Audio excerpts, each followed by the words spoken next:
This will be a short video, a 1-year review of my Laguna Revo 1216 MIDI lathe. My first lathe was a great big old, and I mean old, Rockwell Delta. Biggest drawback, you could not change speeds without loosening the motor, moving the belt, and tightening the motor again. And you were limited to about 4 speeds. I needed a smaller lathe because of my very small shop. I needed to be able to change speeds, and reverse would be nice too. I got this lathe based on size and price and options. The options I got were the extended bed, which can go on the other end 2 inches lower, giving you a working diameter of 16 inches. There were things I liked very much. In the intermediate speed, it gives me about 320 to 1850 RPM, which is where I do 90% of my work. I turn it to the low gearing range with a top speed of 500, thereabouts, for large blanks that require a lot of torque to get around. And I rarely go to the high speed range for small spindle work where I need RPMs up around 2000 or 2500, but that's not often. The first thing I did not like about this lathe is the knurled index knob right here. Ignore this wheel for the moment. Every time you reach down to turn the hand shaft, hand wheel, whatever, my knuckles would bark on that, and they were always skinned and half bleeding. I almost never use this, so I took it out and put it on a shelf, fearful I would lose it, but I didn't. The only time I use that is when I'm doing hand sanding on one particular spot and I need to lock the piece at a variety of positions. The Spindle Lock has only 2, 180 degrees apart. And I will get to that. So I took this out, set it aside. I have recently added a wheel. So now my thumb never comes near that and everybody's happy. I don't know why Laguna did not put this on the backside. Out of the way, but still easy to reach when you wanted it. The big thing, and one that Laguna has corrected in the last year, I bought this in April 2022. It's now the 30th of April 2023. When this came, the on button was just like this. The off button was black. The Spindle Lock button was red. The power off, the stop button, the emergency stop button on all power equipment is red. When you're tired and distracted, well, let me rephrase that.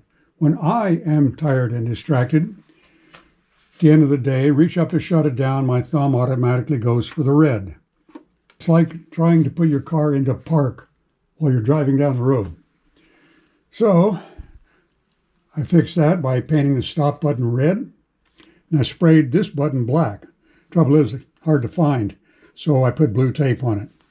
Now you will notice Laguna has made the on button green, the off button red, but this is still a very bright red.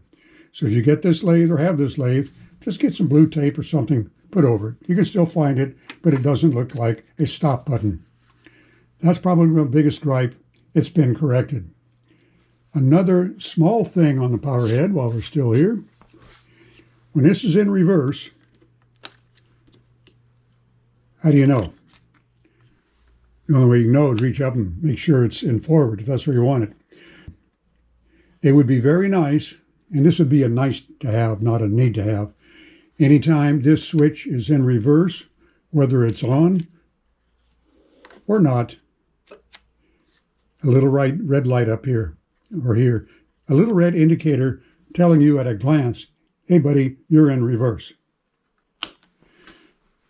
Again, that's not a vital thing, but it would be nice. Now, on this lathe, the spindle lock has to be held in. For me, that's a good thing. If this stayed in when you put it in until you released it, I would be forever trying to start the motor with this thing still locked in, unless it had some sort of interlock, so when the spindle lock is engaged, no power can go to the motor. But now we're talking expensive. So this is probably a good way to have it for people like me who would always forget and try to power it up. People have found ways around this or to manage this. The Papa 1947 is a channel in which I first saw this idea of magnetic spindle lock.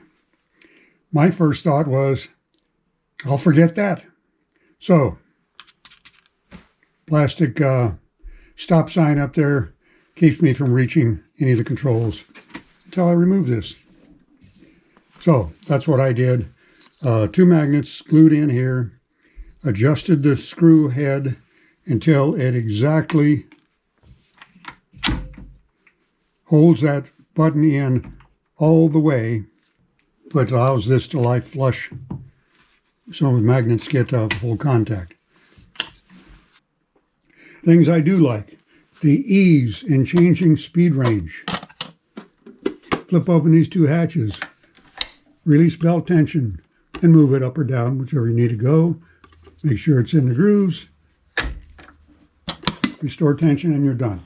Takes less than half a minute. Took about 5 minutes or more on my old lathe. So this makes me very happy.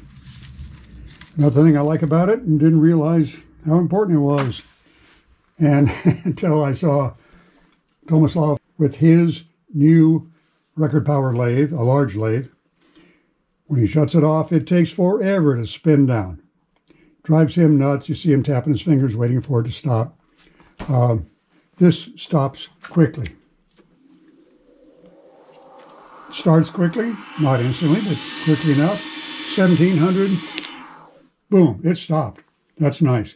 Of course, with a heavy bowl on there, it takes a little longer, but you can reach around here, grab your wheel or the shaft, watch out for that knob, and slow it more quickly. Now, here's a thing that might be a minus to you. I think it's a plus overall. The tool rest clamp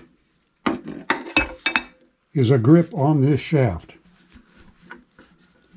Most lathes that I've seen, including my old Rockwell, this was a pin that drove in to the side of the tool rest shaft, and that was okay.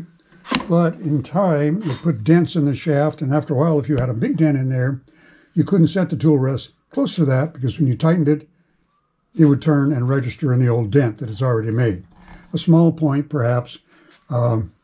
This is not as fast and it takes a little more effort to get it tight, but when it's moderately tight, you can turn it easily enough without having to fool around and loosen it, and it will still stay up there.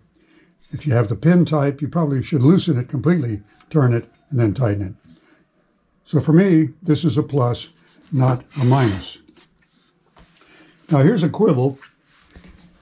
This extended bed is held on by 3 screws under here, somewhere, up in there. All you have to do to take this off is loosen those a little bit, lift and pull, it's off. Then you can bring it down and put it here.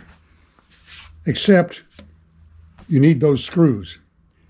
So you have to take them all the way out, put them all the way in, try to remember how far out they were when you took it off so you could leave them there, hook this back on, and then finish tightening them. I would gladly pay an extra $5 or $10 if that extended bed kit came with 6 screws, not 3. Leave 3 here, leave 3 there, loosen, tighten, no remove, and replace. I seldom move that. But if I do often, I'm going to find some more screws, either from Laguna or somewhere else. When the bed is here, it's 2 inches lower, and you get, I don't know where it is, but it comes with a tool rest arm to regain that lost 2 inches. I've only used that once. It works fine. So overall, I am quite pleased. I have a very small shop, no room for a big lathe. I have no need for a big lathe, and I can't afford a big lathe. This one will do me just fine for the rest of my life, I'm sure. So, on the whole, yeah, I am very, very happy. Another thing you can get with this lathe is a $300 iron stand for it. I used to have my jointer sitting on this table. I just shortened the legs a little bit, put the lathe on it, and very recently I decided I wanted it a couple inches higher. So now it's 1.5 inches higher, and I'm happy again. So that's it. The index knob, the button colors. It'd be nice to have a reverse indicator, a bright light. Nice to have 3 more screws. And the tool rust clamp, that's either a plus or a minus, depending on your point of view. As I said, for me, it's a plus. I've had a little bit of trouble with the lathe along the way. The first time I mounted a blank down here, you take off this handle, 2 set screws, loosen them, unscrew this, screw on this adapter. Yeah, I don't know where it is. It's around here somewhere. So that you can mount chucks, faceplates, whatever, on this end. This also is a bearing retainer. So is the adapter. If you get them on too tight, you will get bearing noise. Not a big deal. All you have to do is loosen these set screws, back this off, maybe 1/8 of a turn, just a little bit, tighten it up again, and it's quiet again. Now that's more bearing noise than this had when it was brand new. But not enough to bother. And there was one minor manufacturing defect. My quill got very, very hard to move in this last 1/2 inch or so. I took it apart, discovered that this groove was rough in this end. So all I had to do was take a file and clean down these rough edges, and it was smooth. That was all there was to it. Just a minor manufacturing glitch. If you want perfection, you're going to have to pay for it. I'll settle for a little imperfection to meet my price range. So, glorious lathe. I love it. I don't try to keep it clean because as soon as you use it, it's dirty again. Same with the floor. Having all this wood on the floor is a plus. You drop a bowl, you drop a tool, and perhaps it won't hit the concrete.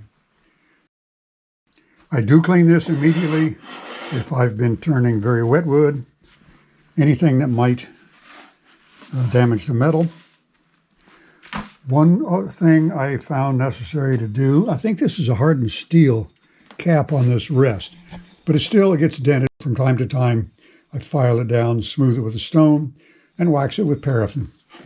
I also wax the bars on my tools with paraffin from time to time to get a silky smooth traverse. Don't know what else to say. It's a good lathe, and it's very economical. It's $1,000 roughly. So, no complaints. Maybe if I used several different brands and sizes of lathes, maybe this wouldn't hold up in my estimation as well, but that's not going to happen. So, ignorance is bliss.